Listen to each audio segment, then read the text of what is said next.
স্বাগতম সবাইকে। তো আমরা এই যে পুরো মিনিমাম বেসিক ইংলিশ যেই কোর্সটা করলাম, এখানে আমরা টোটাল একটা ওভারভিউ দিব যে আমরা কি কি করলাম, কেন করলাম এবং এগুলোর কাজ কি। প্রথমে আমরা দেখেছি parts of speech. Parts of speech অর্থ আমাদের বাক্যের বিভিন্ন অংশের একটা নাম আছে। এগুলো টোটাল ৮ রকমের।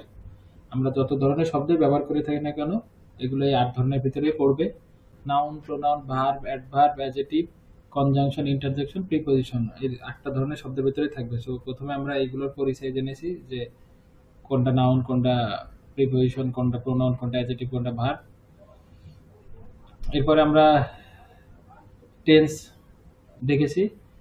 আমাদের বাংলাকে যে কোনো বাক্যকে ইংরেজিতে রূপান্তর করার জন্য অবশ্যই আমাদের টেন্সের যে স্ট্রাকচার আছে আগে ওটা বুঝতে হবে যে এটা কোন টেন্সে পড়ছে, তারপর সেই টেন্সের স্ট্রাকচার অনুযায়ী আমাদের ইংরেজি করতে হবে। তারপর আমরা এই বিভিন্ন ধরনের টেন্স আছে, প্রেজেন্ট, পাস্ট, প্রেজেন্ট, পাস্ট এবং ফিউচার, এবং এই প্রতিটা টেন্সের আবার ভাগ আছে।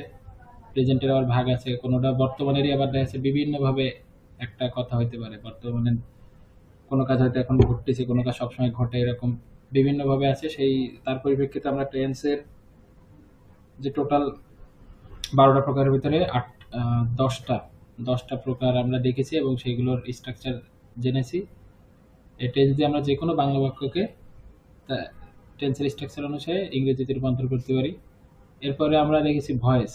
ভয়েস মূলত কেন লাগে আমাদের টেন্স দিয়ে নর্মালি আমরা দৈনন্দিন যে বাক্যগুলো ব্যবহার করে থাকি সেটা টেন্স দিয়েই সকল কিছুর বাংলা করা সম্ভব না। কারণ টেন্সে বাক্যগুলো নর্মালি অ্যাক্টিভ ভয়েস হিসেবে থাকে বা অ্যাক্টিভ সেন্টেন্সে থাকে, যেখানে সাবজেক্টের প্রাধান্য থাকে। কিন্তু আমরা দৈনন্দিন আরো অনেক বাক্য ব্যবহার করে থাকি যেখানে সাবজেক্টের প্রাধান্য থাকে না, সেখানে অবজেক্ট অর্থাৎ কর্মের প্রাধান্য থাকে। সেক্ষেত্রে প্যাসিভ ভয়েস লাগে। তো প্যাসিভ আমরা ভয়েস থেকে কিভাবে প্যাসিভ সেন্সে একটা সেন্টেন্স মেক করা যায় সেটা দেখেছি। এবং এই ভয়েস করার জন্য অবশ্যই টেন্সের নলেজটা লাগবে। টেন্সের নলেজের সাথে ভয়েসের যে নিয়মটা আছে এটা জানলেই আমরা মোটামুটি প্যাসিভ ভয়েস রিলেটেড যে বাক্যগুলো আছে সেগুলো আমরা সহজে ইংরেজি করতে পারি। এরপরে আমরা দেখেছি মডাল অক্সিলারি কিছু বিশেষ অক্সিলারি যেগুলো বাক্যের মুড চেঞ্জ করে দেয়। এরপর আমরা দেখেছি ভার্বাল আছে ভার্বের বিভিন্ন রূপ। ভার্ব হালকা পরিবর্তিত হয়ে নাউন বা অ্যাডজেক্টিভ রূপে ব্যবহৃত হতে পারে, সেগুলো আমরা ভার্বালে দেখেছি। এবং এগুলো বিভিন্ন উপায় হতে পারে, জিরান্ড, পার্টিসিপল, বিভিন্ন হতে পারে, সেগুলো আমরা দেখছি। তো এখন আমরা দেখব এই যে আমরা যে বেসিক মিনিমাম ইংলিশটা পড়লাম এটার সাথে আসলে আমাদের যে গ্রামার আইটেমগুলো আছে এটার সম্পর্ক বা এটার আসলে কতটুকু কাজ হবে। মোটা দাগে আমাদের যে 12টা গ্রামার আইটেম আছে, প্রতিটা আইটেমের ক্ষেত্রে আমাদের এই বেসিক মিনিমাম ইংলিশ আমরা যেটুকু শিখছি এইটুকু মোটামুটি জানলে সে কাজ চালিয়ে যেতে পারবে। এবং আরেকটা মজার বিষয় আছে, আমরা প্রতিটা জায়গায় যে নিয়মগুলো শিখবো সেসব নিয়মের প্রায় 50%, কোনো ক্ষেত্রে 60-70% কিন্তু আমাদের এই জিনিসগুলোর মাধ্যমে হয়ে যাবে যদি আমরা এই জিনিসগুলো সঠিকভাবে শিখি। কারণ এখানকার আমরা যে নিয়মগুলো শিখছি এইগুলোই আবার বিভিন্নভাবে নতুন নতুন একটা নিয়মের 4টা রুল বানানো হয়েছে হয়তো ভেঙে, কিন্তু মূল ব্যাপারটা হচ্ছে একই। যেমন আমাদের রাইট ইউজ ভার্বের রুলের ভিতরে আছে subject third person singular number present independent টেন্সে হলে ভার্বের শেষে এস বাই আছে, এটা অলরেডি আমরা টেন্সে থেকে জেনেছি। আবার আছে ইউনিভার্সাল ট্রুথ হলে প্রেজেন্ট ইনভাইট টেন্সে, এটাও কিন্তু আমরা টেন্স থেকে জেনেছি। এখানে কিন্তু অলরেডি ওরা এটাতে 2টা রুল বানায় ফেলেছে। তারপরে অতীতে কোনো কিছু ঘটলে পাস্ট ইনডিফিনাইট হয়। তারপর আমাদের এমন আছে পরপর 2টা ভার্ব হলে আরেকটা ভার্বের পরিবর্তন করতে হয়, যেটা আমরা ভার্বাল থেকে অলরেডি জেনেছি। তারপরে ক্যান, কুড, শ্যাল, শুডের পরে ভার্বের বেস ফর্ম বসে, অর্থাৎ মোডাল অক্সিলারি পরে।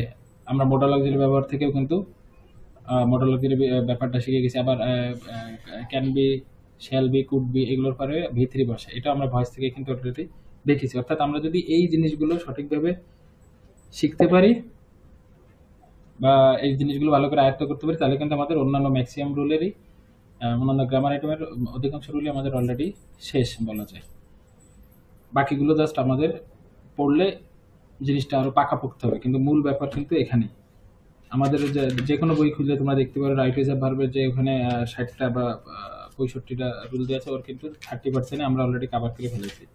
বাকি জিনিসগুলো আমরা যখন রাইট হিসাব ভার্বের রুল শিখবো তখন আমরা আরো পরিষ্কার হয়ে যাব। আরো যে খুঁটিনাটি জিনিসগুলো আছে তখন আমরা এগুলো দেখব।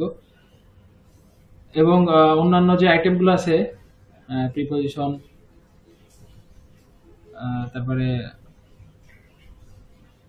Special uses of some words and verbs, narration, transformation sentence, এই সকল ক্ষেত্রেই কিন্তু আমাদের এই বেসিক টেন্স, ভয়েস, ভার্বাল এই নলেজগুলো লাগবে। কারণ প্রতিটা জায়গায় আমি যদি ইংরেজিতে নাই বুঝতে পারি কি বলতেছে, তাহলে কিন্তু আমি সেই কাজটা করতে পারবো না। তো এইগুলো হয়ে গেলে ওভারঅল আমাদের প্রতিটা আইটেমের অর্ধেক আমরা বুঝতে পারি যে শেষ। যাক, এই ছিল আমাদের টোটাল আলোচনা। আরো হয়তো আমি একটু আরো দু একটা উদাহরণ দেখাই দিতে পারতাম, যে তা আমি আর টাইম বাড়াতে চাচ্ছি না। মোটামুটি কথা এই যে আমাদের এই বেসিক হয়ে গেলেই আমাদের 50% কাজ শেষ, যে কোনো গ্রামার আইটেমের ক্ষেত্রে মিনিমাম 50% কাজ শেষ। কারণ এটা দিয়ে ইংরেজির মূল যে ইংরেজি বোঝার যে ব্যাপারটা, সেই জিনিসগুলো কিন্তু ক্লিয়ার। এখন প্র্যাকটিস করতে করতে ইনশাল্লাহ আরো ভালো হবে। এর পরবর্তীতে আমাদের যে গ্রামার আইটেমগুলো আছে সেগুলো আমরা শিখবো।